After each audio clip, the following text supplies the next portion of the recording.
welcome to the special speech of the Right Honourable Liz Truss, member of the UK Parliament, hosted by the Prospect Foundation. My name is Grace Huang, your MC for today. Former Prime Minister Truss has long been a staunch friend of Taiwan.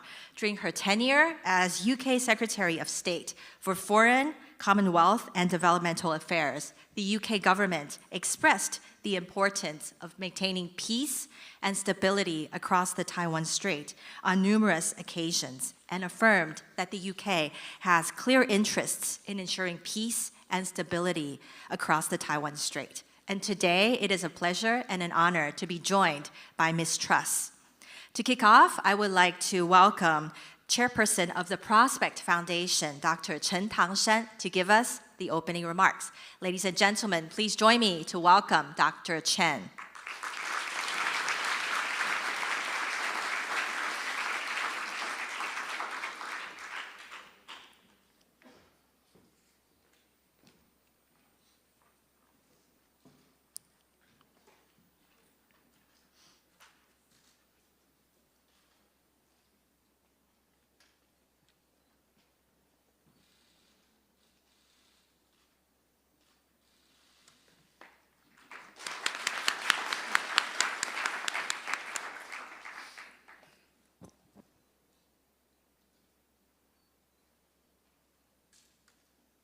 Former Prime Minister of the United Kingdom, the Right Honourable Liz Truss, Member of the Parliament, Honourable Mr. of Foreign Affairs, my good friend Joseph Wu, Honourable former US Ambassador at Large for Global Women's Issue, Kerry Curry,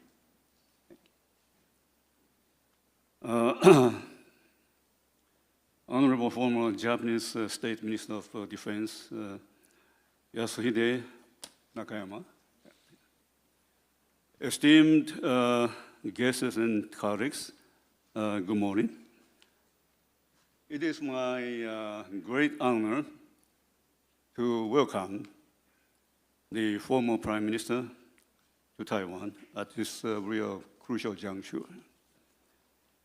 We understand it has been over a year since the outbreak of the Russo-Ukrainian war.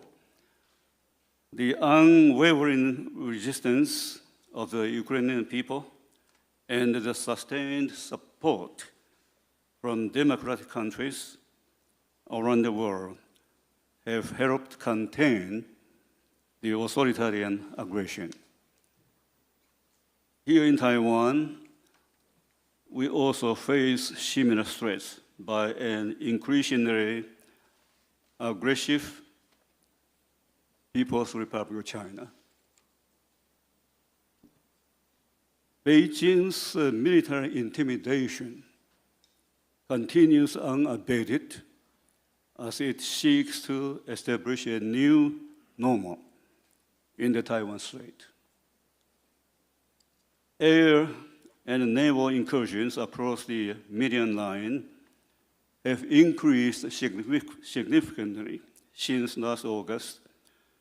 Besides military actions, the PRC's use of information warfare, economic coercion, and the gray zone operations also challenge democracies worldwide. Xi Jinping's recent visit to Russia also is a clear demonstration of the two authoritarian countries' deepening cooperation and a serious warning to the democratic world. During her time in office, Prime Minister Truss urged Western allies to provide more support to Taiwan to ensure that Taiwan has the ability to defend itself. So during the tenure of Foreign Secretary, she had already shown great support for Taiwan. So we are grateful for her long-standing commitment to Taiwan. Today, the United Kingdom is leading the international community to confront authoritarian challenges. The United Kingdom is the second largest provider of military aid to Ukraine. It is also the first country to provide long-range weapons to Ukraine. Additionally, the British government approved a sharp increase in exports of submarine parts and technology to Taiwan last year.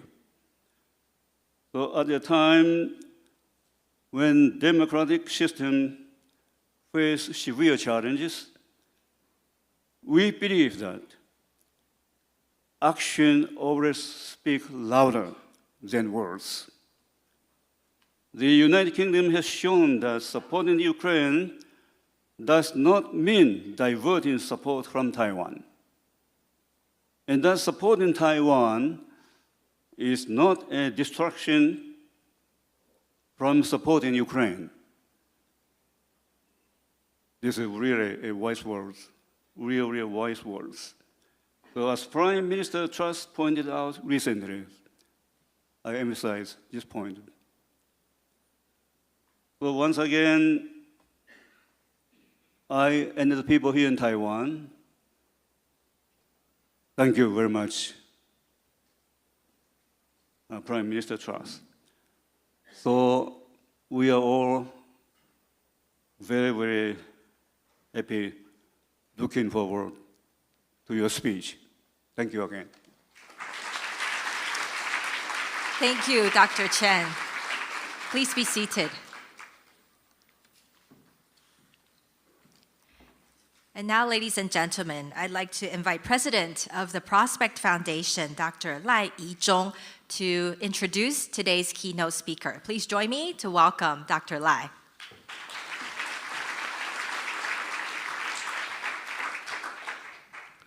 Thank you. I see a full pack of house here. Very excited about listening to the speech from the Right Honorable Ms. Liz Truss, the Member of Parliament, for her remarks. The speaker that we are going to hear needs no introductions. Right Honorable Ms. Liz Truss has been in long service in public services, and before becoming the Prime Minister of the United Kingdom, there are several posts that she held, including the Foreign Secretary and also the State Secretary for the International Trade, among others. But I think the people in Taiwan remembered her the most is that she consistently demand and ask for the attention to the security and stability across the Taiwan Straits, especially the time that the voice for raising awareness of the situation here wasn't as pronounced as it is today. And it's also very hard for Taiwanese people to remember that right after Liz Truss left her post as a Prime Minister, she continued to voice the support for Taiwan and continue to argue that the people, especially in Europe, need to come to rise for the defense of Taiwan and help Taiwan to defend themselves. So that right now, when we are experiencing the Chinese pressure, even today, that the airplane and the vessels still surrounding Taiwan, and also disinformation, including Prospect Foundation, under this tremendous attack, and probably some of you already know about the news last night. And also, we are continuing being sanctioned by Communist Party, including me, so that we have all those experiences and feelings. And it's no better time that we have great friends, Liz Truss from the United Kingdom, to come here to give a welcoming and very heartening encouragement. So let me present to you the Right Honorable Ms. Liz Truss, former Prime Minister of the United Kingdom and also member of the Parliament of the United Kingdom. Please.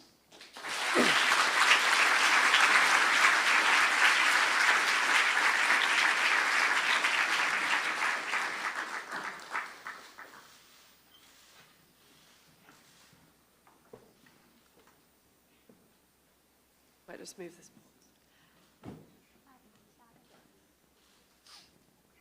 Chairman Chan, President Lei, it's fantastic to be here today in Taiwan at the Prospect Foundation, which has done so much to stand up for freedom, democracy and security here in the Pacific and also in Taiwan.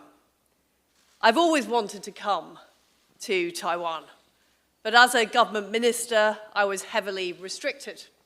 And maybe we can all blame that on President Nixon, I don't know, but it's great to be here. Because this place really is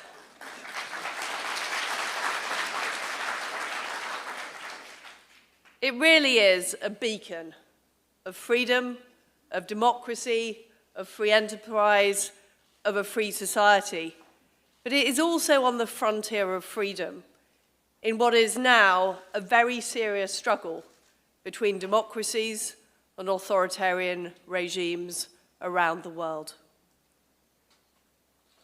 You here in Taiwan know what the threat is, and you know what the alternative is. It's tyranny instead of freedom. It's control, not choice. It's arbitrary decisions made rather than proper justice. And the reason you know what that threat is only 80 miles away, there is a totalitarian regime where that is a reality. And the threat that poses is not going away. In fact, that threat is increasing. Recently, President Xi has stepped up the threats. He's made statements about so-called reunification. He's been sending increased numbers of warplanes on sorties into Taiwan's air defense zone. And the Chinese Communist Party are making it very clear that they don't want to see Taiwan exist in its current form. And that's because you are a direct challenge to everything the Chinese Communist Party stands for. People here in Taiwan are better off than they are in mainland China. They're freer than they are in mainland China. And they're happier than they are in mainland China.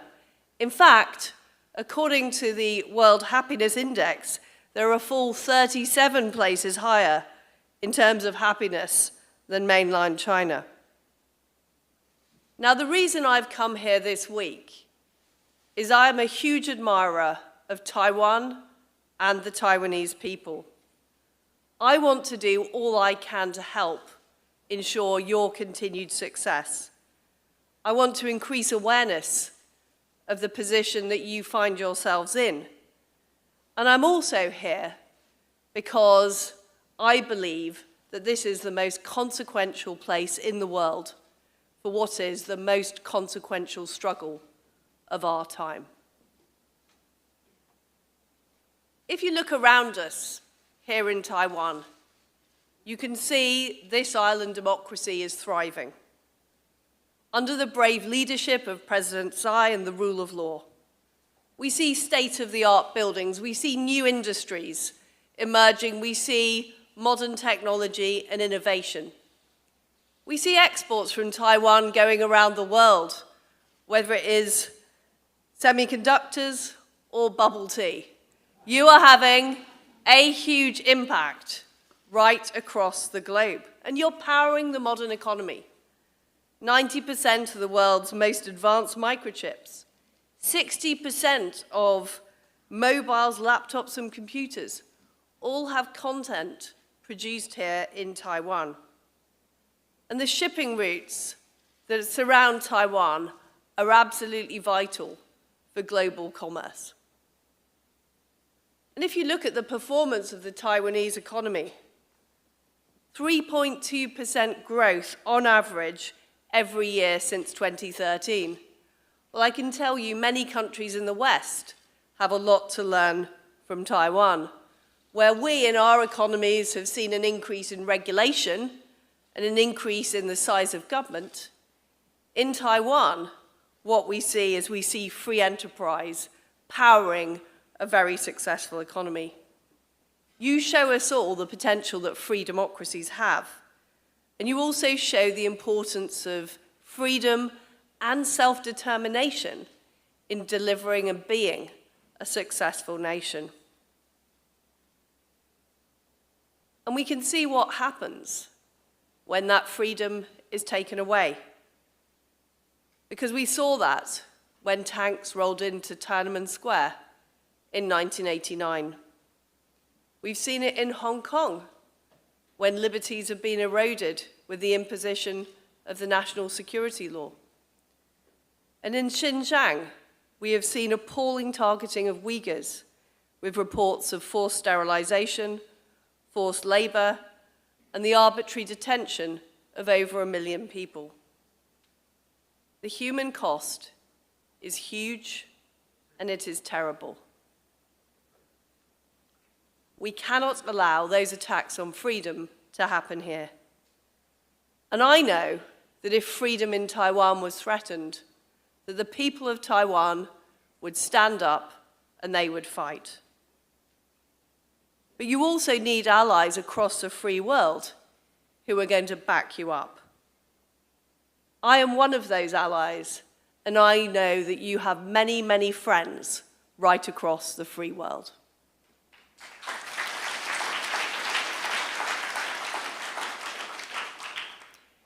I believe that the biggest danger to the future of Taiwan is fatalism. Not on your part, but a fatalism in the free world, that somehow a Chinese takeover of Taiwan is inevitable. Some suspect that President Xi is waiting to subdue the enemy without fighting, as the military general Sun Tzu once put it. It is vital that such a notion should not be aided and abetted by any of us living in free democracies. And I believe it's completely irresponsible for European nations to wash their hands of Taiwan on the grounds that it's a long way away or it's not a core part of our concerns. I don't think they could be more wrong. It is a core interest to the people of Europe. A blockade or an invasion of Taiwan would undermine freedom and democracy in Europe, just as a Russian invasion of Ukraine, a successful domination of Ukraine, would undermine freedom and democracy in the Pacific. You only need to look at recent statements by a European Chinese diplomat repudiating the independent existence of the Baltic states to see that these two theatres are inextricably linked.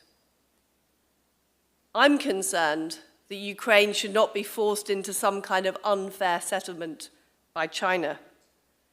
And I don't believe we should be giving China leverage over European security. In fact, we should be fast-tracking Ukraine's entry to NATO and providing Ukraine with all the weapons they need to make sure that Russia is pushed out of their country. And I'm also concerned that any compact might make it harder for us to defend Taiwan.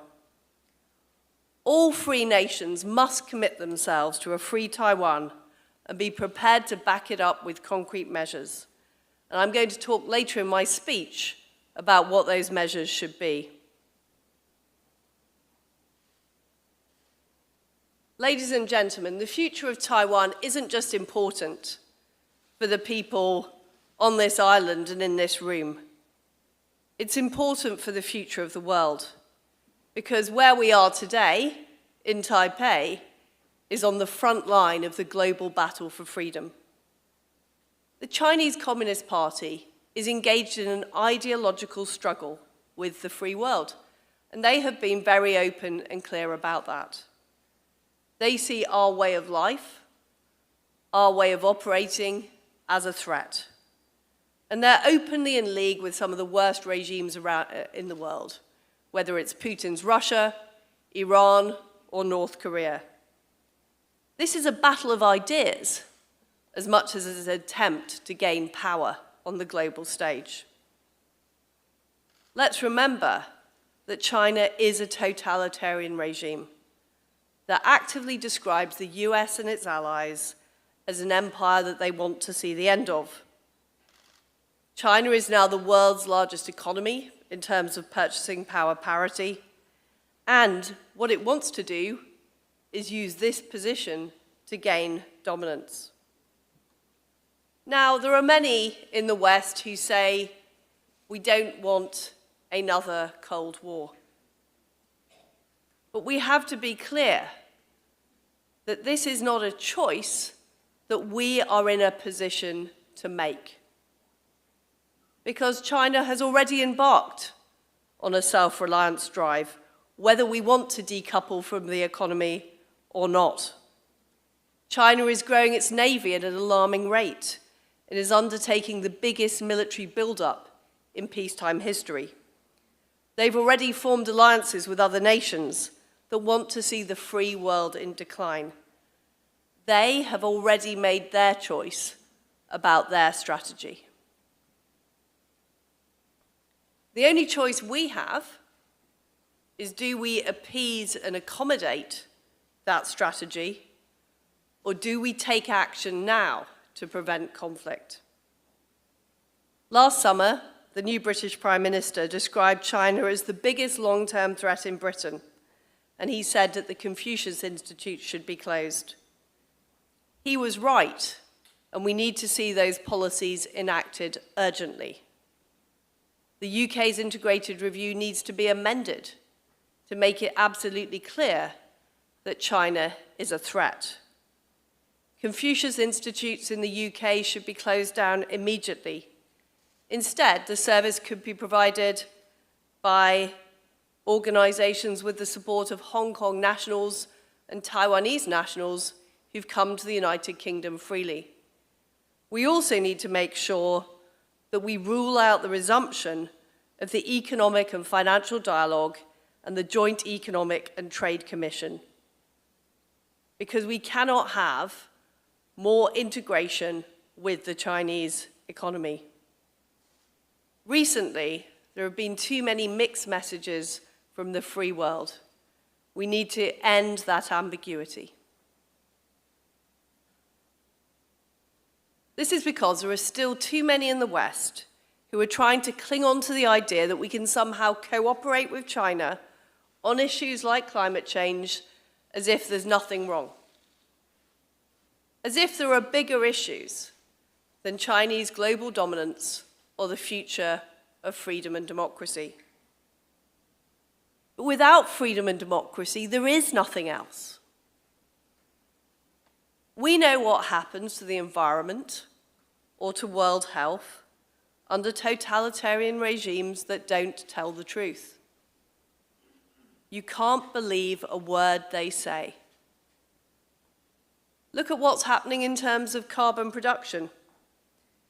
New coal-fired power stations are being fired up as we speak. And in China, local governments approved more coal power in the first 3 months of 2023 than they did in the whole of 2021. China did not keep its promises on Hong Kong, and crucial liberties have been eroded. Chinese officials speak of the Sino-British Declaration of 1984 as a meaningless historical document, despite it being a legally binding declaration which is registered at the United Nations. And during the COVID pandemic, they refused to reveal what was going on within their shores, exacerbating the problem for the whole world. But despite the evidence, some in the West continue to turn a blind eye for one simple reason, and that reason is economics. They're determined to try and cling on to the failed globalist model that's driven what people consider to be easy growth in Western societies. Until the recent inflation crisis, we had relatively low prices and regular reductions in prices, often driven by cheap imports from China. We also saw significant investment into our economies.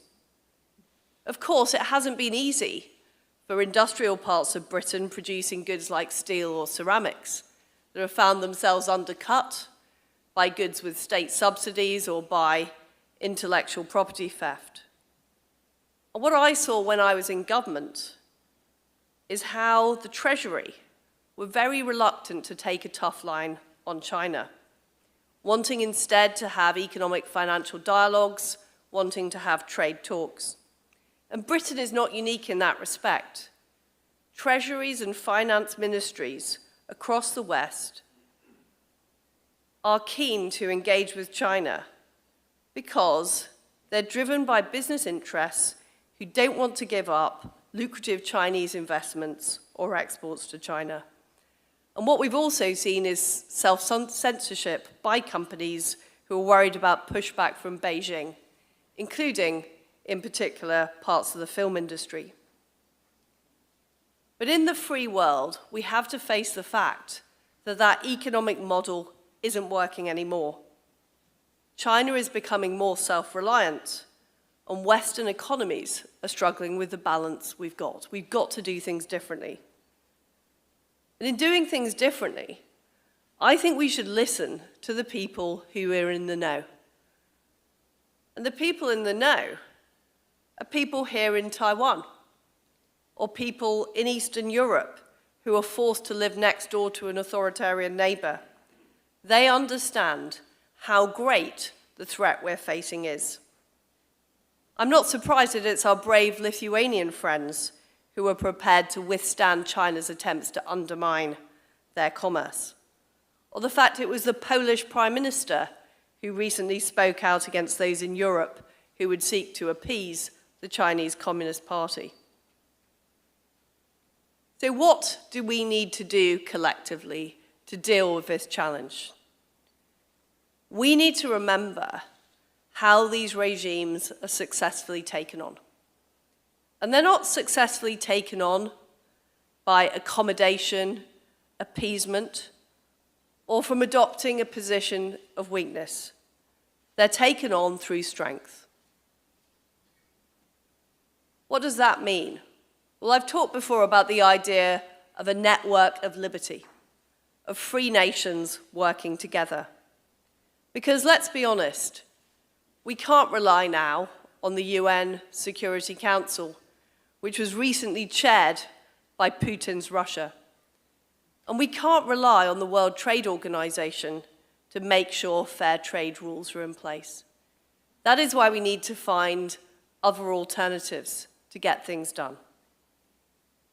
What I want to see on the economic side is the development of an economic NATO.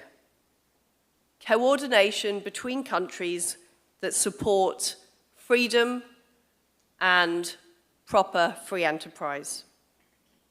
During the Cold War, we had the Coordinating Committee for Multilateral Export Controls, which was focused on how the free world collectively dealt with the USSR. I believe we need something similar to that. This would be an organization that had proper ministerial representation and the right policies in place to agree the best approach towards China.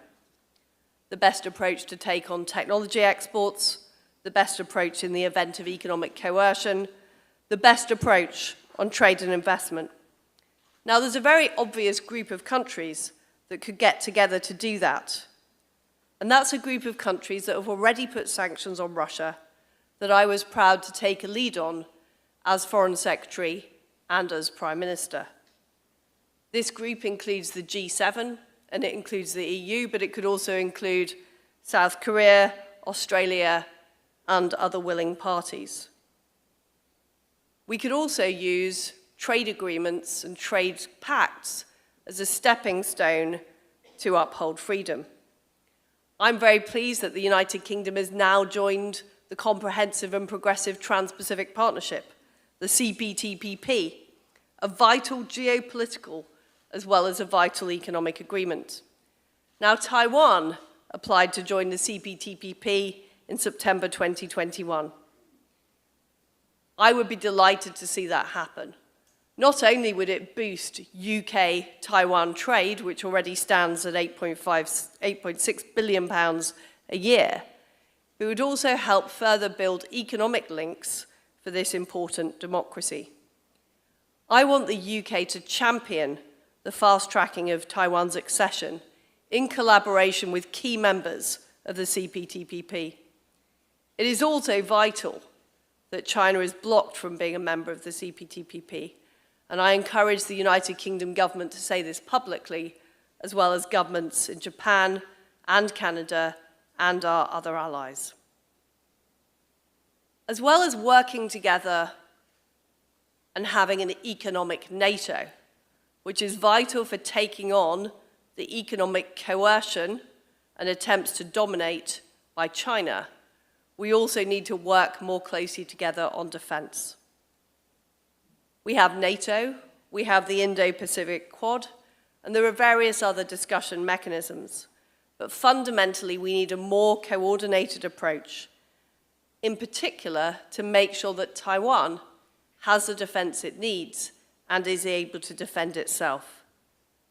We cannot pretend that we have meaningful deterrence without hard power. And if we're serious about preventing conflict in the South China Sea, we need to get real about military and defense cooperation. That's why I believe initiatives like AUKUS are so important, and we've just seen AUKUS announce its plans to deliver a nuclear-powered submarine for Australia. GCAP will enable the UK, Italy, and Japan to work together on the next generation of fighter jets. And we also need a coordinated approach on what exports we license to send to Taiwan. I know the US is already providing military aid to Taiwan as well. But in order to do that, we need to understand the situation on the ground. Too much policy is made without talking directly to Taiwan. And in particular, we need to make sure that representative offices around the world are able to have those conversations and are able to have the status needed to be able to engage in those discussions. The third thing we need to do, as well as more economic cooperation and more security cooperation, is to reduce dependence on China in all spheres. I've already talked about the need to not engage in new economic dialogues or further cooperation with China whilst it takes the aggressive stance that it has been taking. But we need to keep aware of all eventualities. If Beijing keeps its word and escalates aggression towards Taiwan, substantial decoupling will be unavoidable. If we fail to prepare for this, the consequent economic pain will be felt by all of our people across the free world. I know that when we first put sanctions on Russia, when I was Foreign Secretary, there was a lot of resistance from organizations in the UK who were deeply embedded already with Russia. We need to be on the lookout for that with respect for China and take action now to make sure we're prepared. The final point I want to make goes back to what I said at the start about the economy and economic growth. Because we're not going to beat China economically by becoming more like China. We need to make sure that free democracies have small governments, lower taxes, and less bureaucracy so people want to invest in our countries. And we need to be able to reach out to third countries, many of whom are in the undecided camp, with a strong economic proposition. This is where I think we, in the UK and right around the free world, can learn from thriving economies like Taiwan, who are getting that economic model right. Because we're going to have to do significant economic reform at home to make sure we are match fit to take on these authoritarian regimes.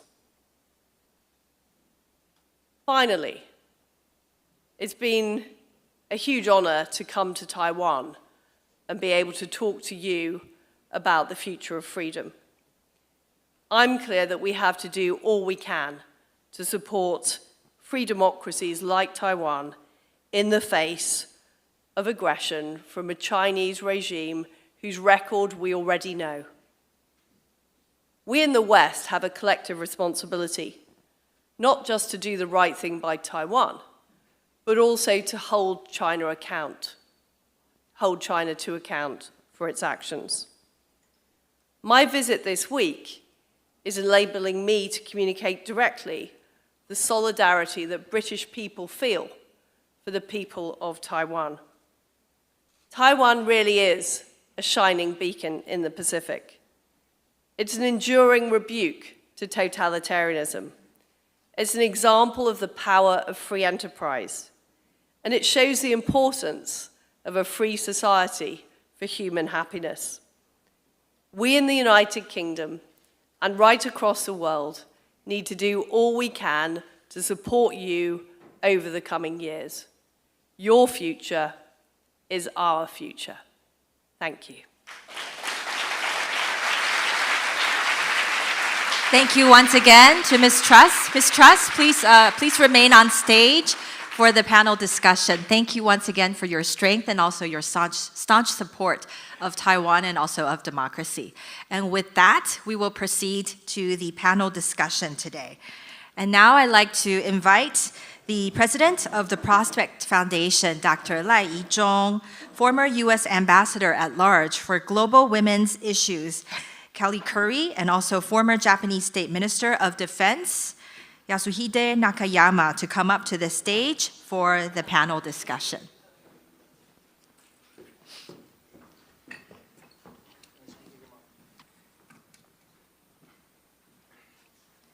Let me now give the floor to Dr. Lai.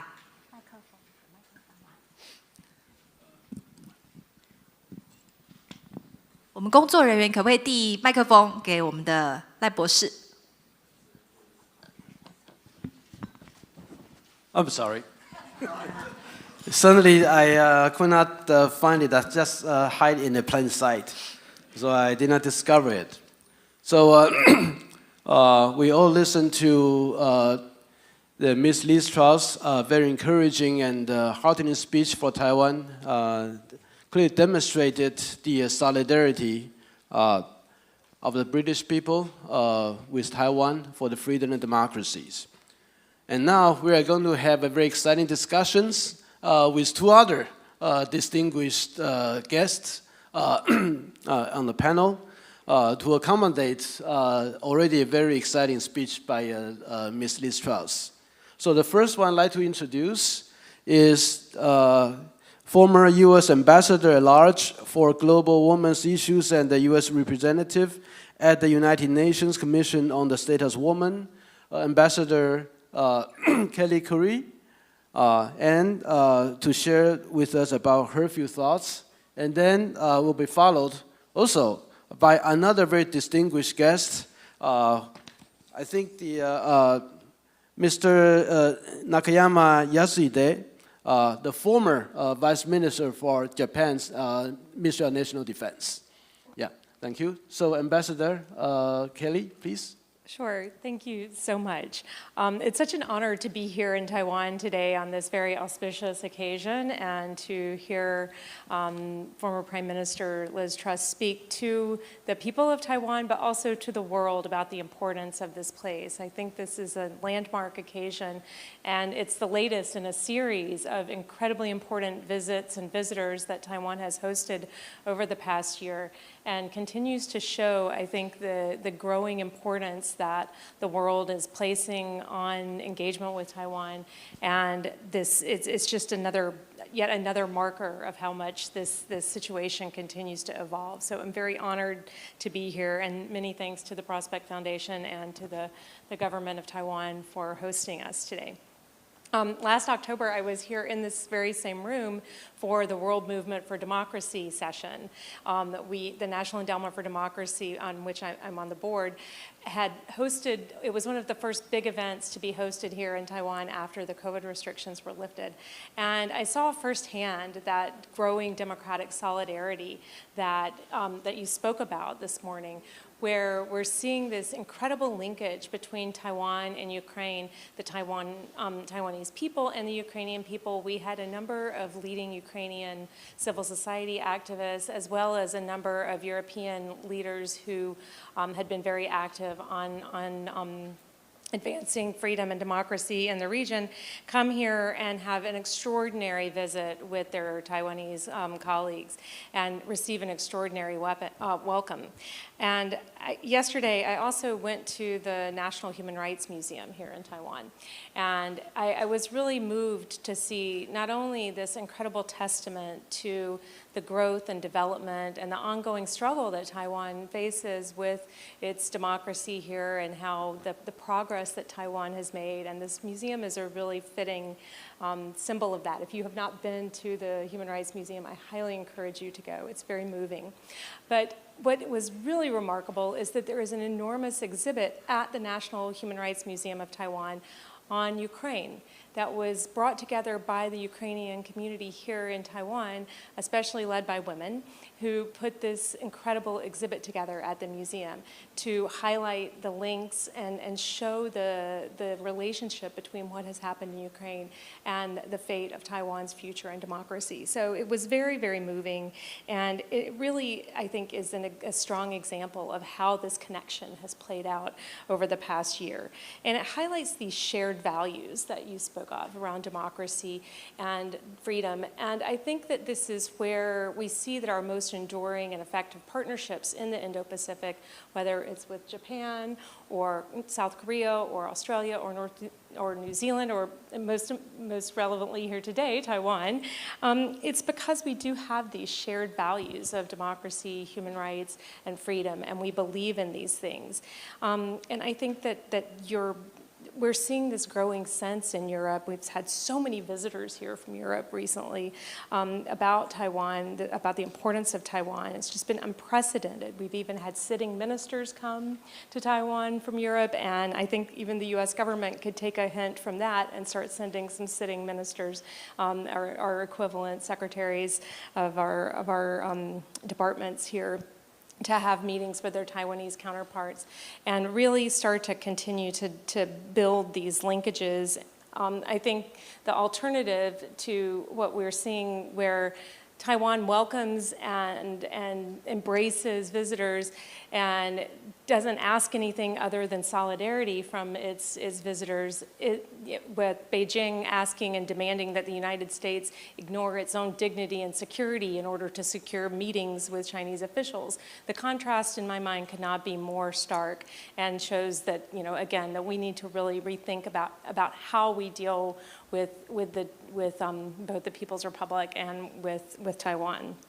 I think that it was really important when Dr. Chen noted these gray zone tactics that Taiwan has been really subjected to. And as democracies, we have all really struggled with these gray zone tactics that China employs against countries that it claims to have friendly relations with. These coercive, corrupting, and covert kinds of activities that we see, whether it's in our economic, educational, or political spaces. We've now seen incidents in Canada, in the United States, and across Europe of Chinese interference in political affairs. We've seen this in the Pacific Islands, direct interference in elections, and here in Taiwan, where you are facing an election next year, and we are facing major elections next year in the United States, we expect to see, again, exponential growth in this kind of political interference. And this is where we can all learn more from one another, where we have an opportunity. As you said, we need to talk to those who know best. And Taiwan has been on the coalface of dealing with this kind of political interference from day one. So we have a lot to learn from how Taiwan has dealt with these challenges, how you've dealt with it from your civil society, how you are continuing to evolve tools to be more resilient when it comes to disinformation and misinformation campaigns. I think about your wonderful Minister of Digital Affairs, Audrey Tong, and the incredible work that her ministry is doing, as well as civil society organizations like Doublethink Labs that are incredibly creative and innovative in the way that they are documenting, identifying, and dealing with misinformation campaigns at the social media and public level. So there's so much so much more we can do together. And I remember the slogan from the pandemic that Taiwan can help. And I really, I've always taken that to heart because I do think that Taiwan can help and Taiwan wants to help. And this is such a great contrast to what we see from the Chinese government and the Chinese Communist Party. I'll stop there. Thank you, Ambassador Kelly, for your remarks. Particularly, especially in the last part, you talk about the gray zone tactic by China on Taiwan. Yes, that we experience every day and still experience right now. So next, I'd like to invite Mr. Nakayama for your remarks. Okay. So thank you very much for inviting me here. The precious time for me to attending this gathering. And I'd like to a special thanks to Dr. Tan San Chen, the president of Friendship of Abe Shinzo Association, because I belong to Abe's faction. And on behalf of the soul of Abe from the heaven, I really appreciate to invite me here with his soul. And also, I'd like to thank you for the Joseph Wu, the foreign minister. He always kind to me, and we are not a friend, we are brothers. Yes.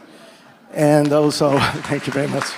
And also, I'd like to thank many of you, but I might finish my introduction.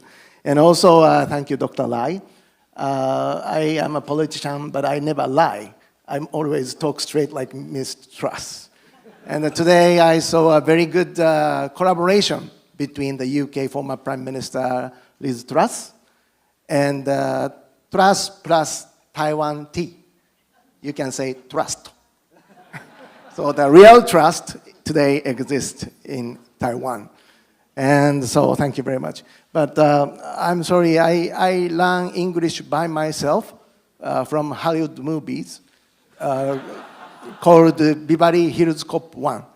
So you can know my age and also generation. And I'm sorry, my English is not better than UK or American people.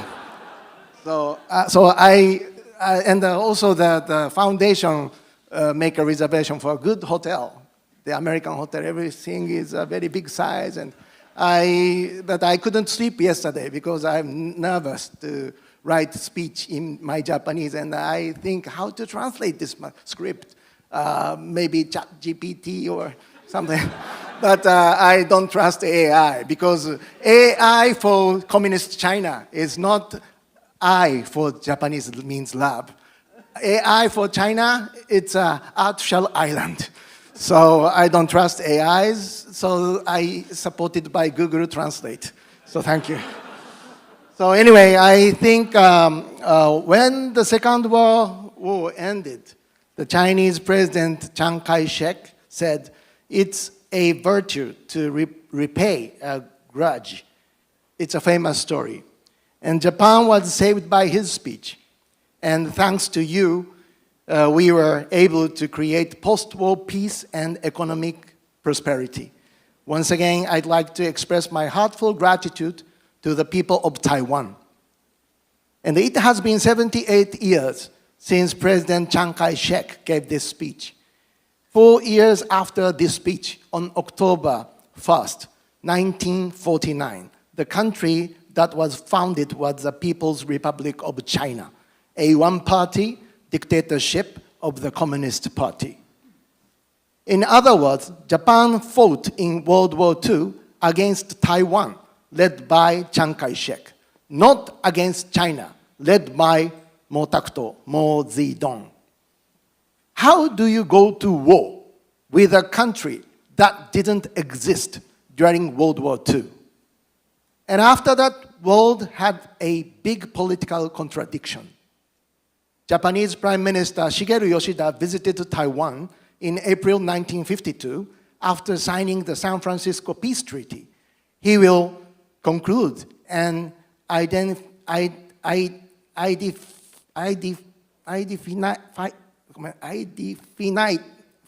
finite treaty between Japan and the Republic of China, the Sino-Japanese Peace Treaty. After that, President Nixon which Liz Truss-san mentioned, President Nixon visited the People's Republic of China in 1971, and the normalization of relations between the United States and China began. After that, as you all know, Taiwan was expelled from the United Nations and is now in the current situation. I think that everything is connected. A democratic country treated Taiwan, a democracy country, coldly, and normalized diplomatic relations with a one-party dictatorship of the Communist Party with a different principle and political ideology. In other words, the problem we must pool our wisdom to solve today have paid off as a result of the contradictory, deceitful, and ill-conceived decisions of politicians 80 years ago. I think that is what it is today. We are experiencing the East-West Cold War structure. When the Berlin Wall came down in 1989, there was a feeling that the Cold War was over, but I didn't think so. I thought the Cold War structure would go underground. Given the current situation in Ukraine, I strongly believe that Russia's unilateral aggression should not be tolerated, and I don't think we should allow China-Russia collaboration. Unfortunately, I would say that China and Russia collaborating on all fronts. As you know, Russia is conducting a military invasion of Ukraine. In short, in view of the current situation that the permanent members of the United Nations are violating international law, I think the significance of the United Nations' existence in the first place will be questioned. The permanent members themselves, which should show the example among the United Nations member states, express that there is a need for UN reform in various ways. I'd like the permanent members to correct their colors and strive for the United Nations to be reformed and improved in the right direction. Now, discussions are moving forward to set up a NATO secretariat in Japan. The Chinese Communist Party's spokesperson has expressed their intention to oppose this, but I think that they are making the right decision. When the Chinese official said, this is bad, we think this is good, this is good. Thank you. Japan, I think I better to speak without this script. I don't trust the Google translation either. My political gag is better. Japan does not have multiple countries like NATO to counter the traditional threat of Russia, but Japan alone. China, North Korea, and Russia facing the three fronts and building a security system must be established and maintained, of course, under the Japan-US Security Treaty, or our alliance with the United States is solid. But I believe that the alliance will only work if we have a strong will to protect our country with our strength. More 3 paragraphs. Compared to about 80 years ago, human beings have not changed in modern warfare, but technology has changed and evolved. We must also respond firmly to new combat domains that differ from traditional combat domains, such as space, cyberspace, and electromagnetic warfare. 90% of the oil resources that come to Japan from the Middle East pass through Taiwan's Bashi Channel. Similarly, 60% of natural gas resources is imported to Japan through the Bashi Channel. Considering the economic aspect, Taiwan's geopolitical importance is Japan's lifeline. Taiwan is an inseparable brother country and family to Japan, as I said. I believe that the time has come for democratic countries to make up their minds to protect democratic countries and their people. Thank you very much. ありがとうございます。Thank you, my other brother, Mr. Nakayama. Thank you. Thank you for your speech and remarks. So right now you can see that on the podium we have 4 countries: Taiwan, that's me, and the United Kingdom, United States, Japan. So we have a new quad right over here. So let's start with this. Since right now that there's a G7 meeting in Japan that's going on. And first I'd like to pose a question to Ms. Liz Truss, that were you still a prime minister right now, what would you say at the G7, especially on the issue about Taiwan, according to many of the suggestions that you have? Well, as I've just outlined in my speech, I think the most urgent thing that the G7 need to do is coordinate economically to take on Chinese economic coercion. What we're seeing is we are seeing bullying on a major scale taking place across the international arena. And yes, it's on trade and it's on trade retaliation, but it's also on investment. You can see that with the Belt and Road Initiative. We can see it with other economic agreements that China is entering into with third parties. And I think there is a window of opportunity for the G7.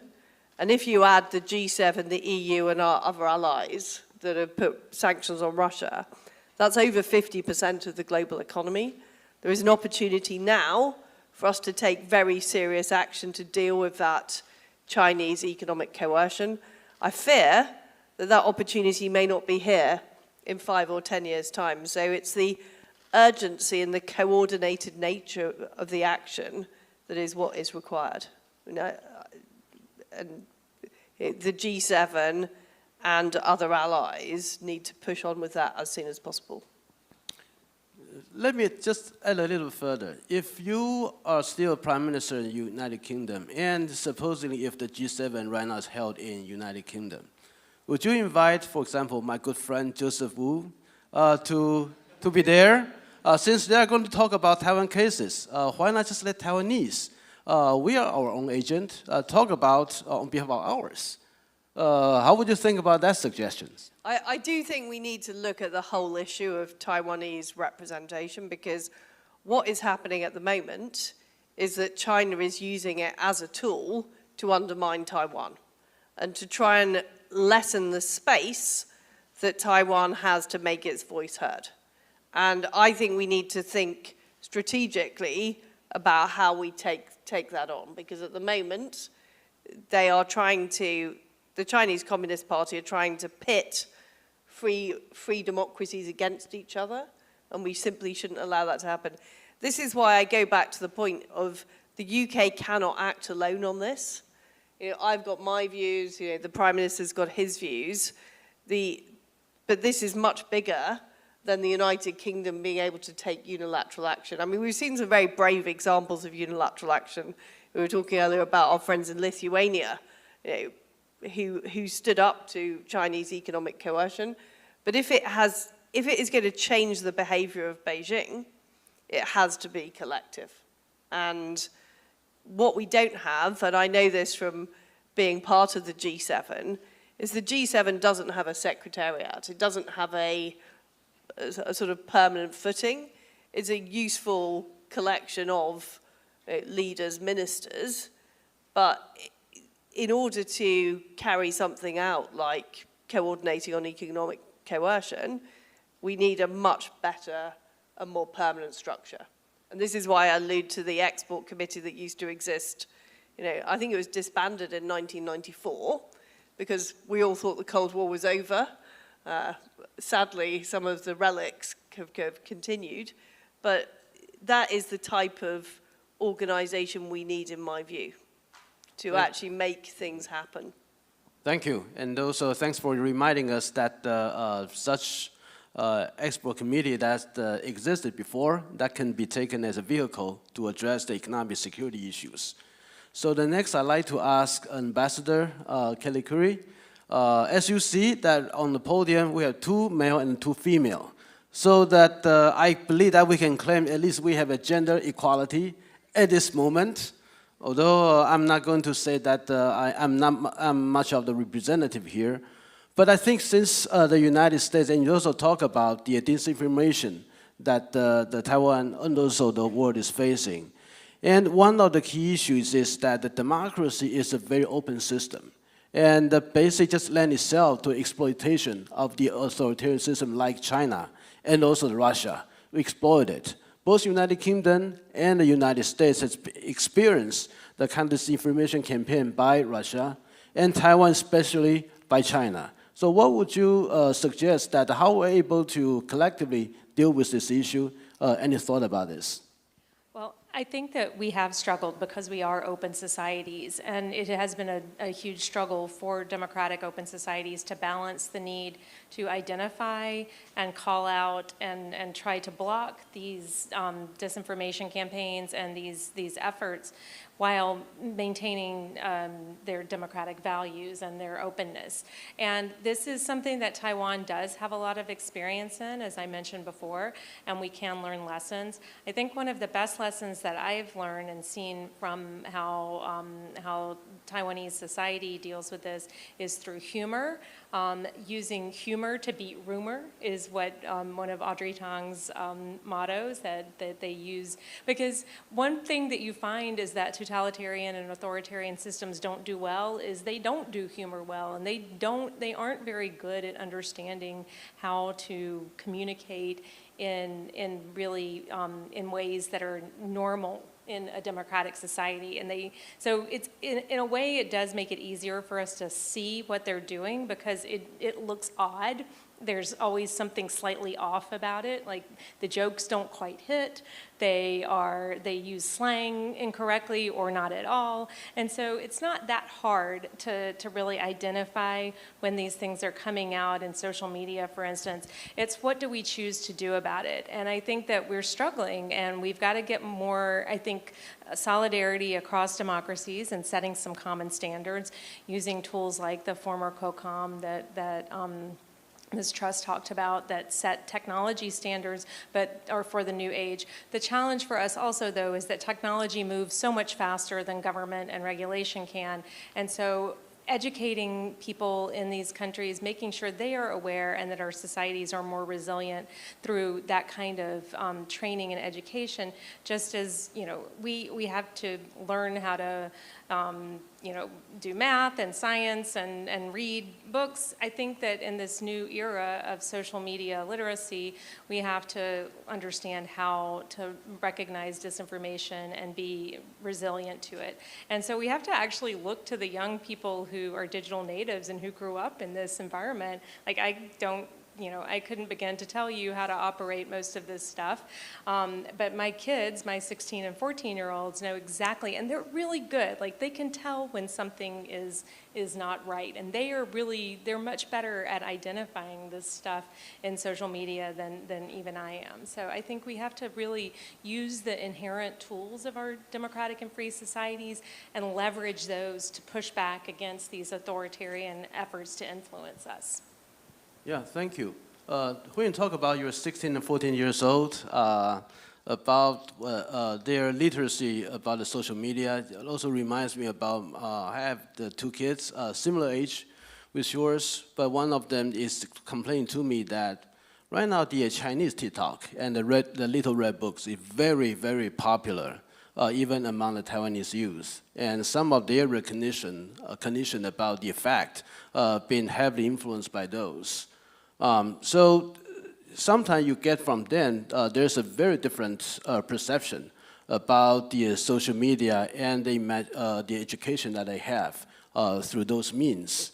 Some people argue that we need to have a greater limitation or restrictions about those means, especially employed by China.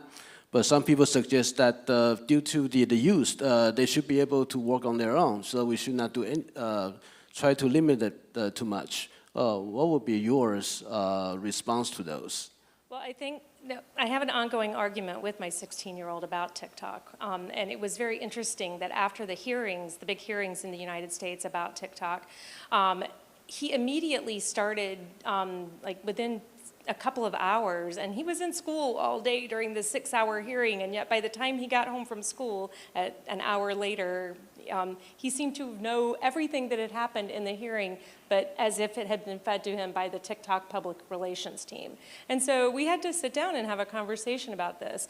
And because I know about this and it's part of my work, I was able to have that conversation. But I do worry that TikTok is, I actually am in favor of banning TikTok in the United States because I think it has proven to be it's so compromised. It is so clear that the way in which the company is managed, that it is loyal to the Chinese Communist Party, that it is controllable, even if it is not currently controlled by the Chinese Communist Party, it can be, and that it has been a powerful source for disinformation and for influence operations. And so I do actually think that we should take the example of India and ban some of these apps that are clearly not intended to uplift and benefit our society in a meaningful way. Yeah, thank you. And then my brother, Nakayama-san, I think that you are probably one of those first pioneer. First in Japan, talks about Taiwan contingency is Japan contingency. Of course, that had been advocated very loudly by former Prime Minister Abe. Later on, I think this motto has been replicated elsewhere, whether that is the Korean president, as well as the U.S. Secretary of State and even Philippine president, talks about the issue on Taiwan will be the issue of the world concern. So it's not just about the regional, it's not just about Taiwan, it's about the whole world need to be attentive to what is happening here. But then people still argue that, especially in Taiwan, frustrated about the lack of the Taiwan-Japan security cooperations. Being the Vice Minister for the National Defense in Japan, what would be your suggestion to address these issues? Thank you for a very good question. And so we, the Japanese people, are thinking Taiwan is very important geopolitically. But on the other hand, as you mentioned, Doctor mentioned that free, open Indo-Pacific, the geopolitical strategy is more macro covered, the way of thinking when you look at the maps. And all the country who showed to the others that we are Democrat, we have to unite, and also so that's why after Abe assassinated and Kishida now become the prime minister of ours, and the South Korean president also has been changed. Before, the former one was always against Japan, and the new president of United States is now trying to make South Korea and Japan try to unite. And so we actually, the Democratic side, doing some cooperation activity even in our regions.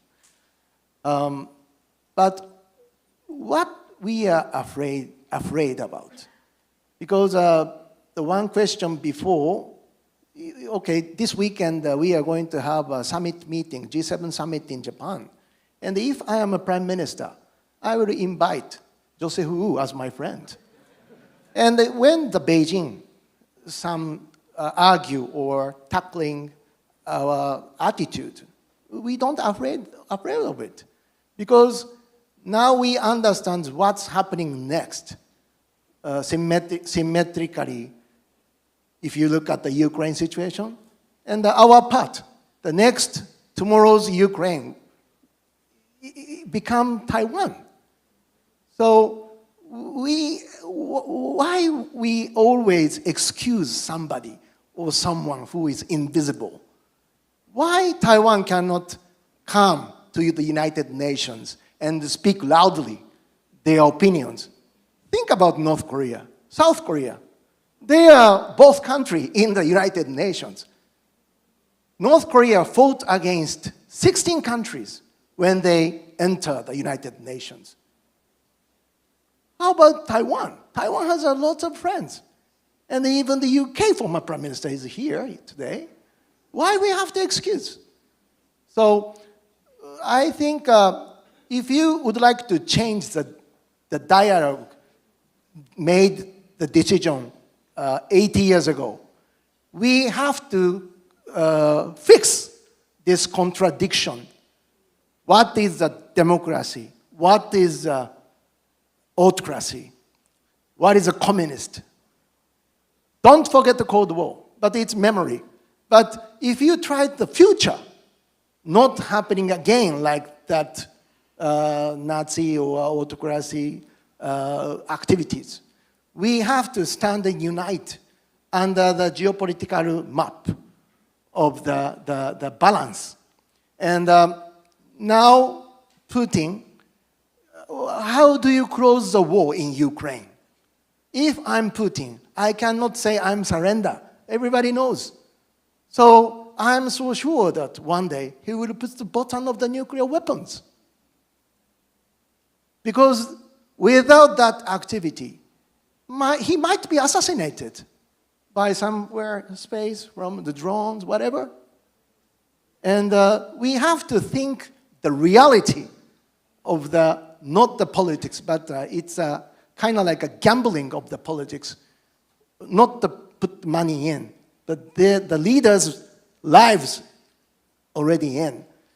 I'm already thinking about why Abe-san assassinated. Who did it? It's a religious cult leader or somebody who against that policy? I don't know. But who got the profit when Abe passed away? Especially in this region, ASEAN country, Asian country, who get the profit? So I really think that who are you excusing somebody? I want Taiwan become more open widely, directly make opinion and decision making, come to every sector, World Trade Organization, WHO. Why the Chinese Beijing always ijiwaru suru, how do you say that, push off the Taiwan? It's a health issue. Taiwan actually reported to and rescue all over the world. Don't forget. So I hope that Taiwan will become one of the state member of the United Nations, officially, not observer. Thank you. Thank you. I think what you said, especially at the end, that every Taiwanese people's hope that we can actually go into the United Nations. Also remember that year 2021, the Secretary of State, Blinken, also mentioned about the meaningful participation from Taiwan, not just in certain international organizations, but in the United Nations system itself. So we hope that can be the reality someday. And I know the time is very short. It's a very wonderful discussions. With that in mind, I remember last year at this time that the people were worrying about the Ukraine, that today will be Taiwan tomorrow. But today, people probably were thinking about, yeah, Ukraine's about to win, then Taiwan tomorrow will win as well. So that meaning, the same sentence, but meaning completely different. But thank you very much for all the very insightful and very interesting and also very encouraging remarks by all of you. So please join with me and thanking for our great panelists and for giving us very insightful discussions. Thank you. Thank you. And thank you, Dr. Lai, for leading an insightful discussion. Last but not least, I'd like to invite the panel to stand up for a group photo.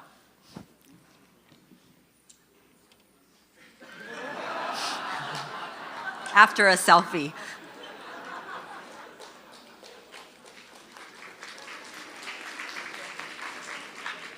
All right, so please stay on stage. We have our photographer here.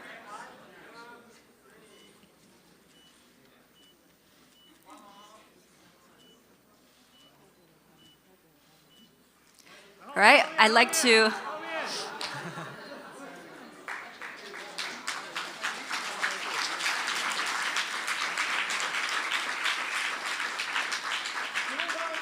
and finally, I'd like to invite Foreign Minister Joseph Wu and also Chairman of the Prospect Foundation, Dr. Chen Tangshan, to join us on stage for one last group photo.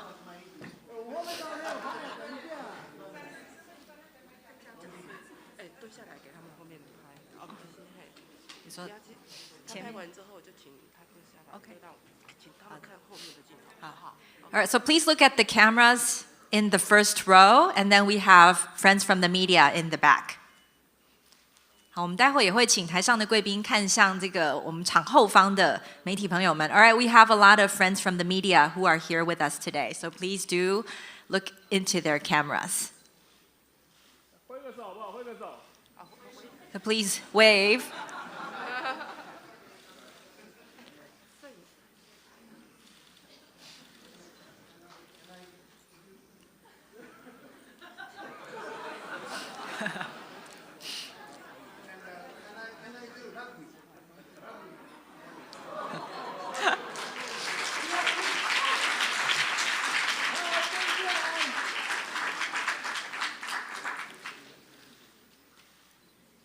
好的，请问各位媒体朋友们，是不是都已经捕捉到今天的画面？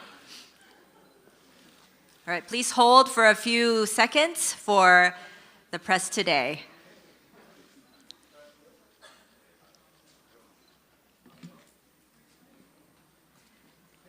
Okay, thank you. Thank you very much once again to all the guests today. So ladies and gentlemen, this concludes the program for today. Thank you once again for your participation. And we'd like to thank once again our panelists and also especially former UK Prime Minister, Ms. Liz Truss, for joining us today. And please do not forget to take your belongings with you when leaving. So thank you once again. 好，我们今天的演讲会呢，就到此告一个段落。非常谢谢各位的与会。大家在离开的时候也请记得您的随身物品，谢谢，非常感谢。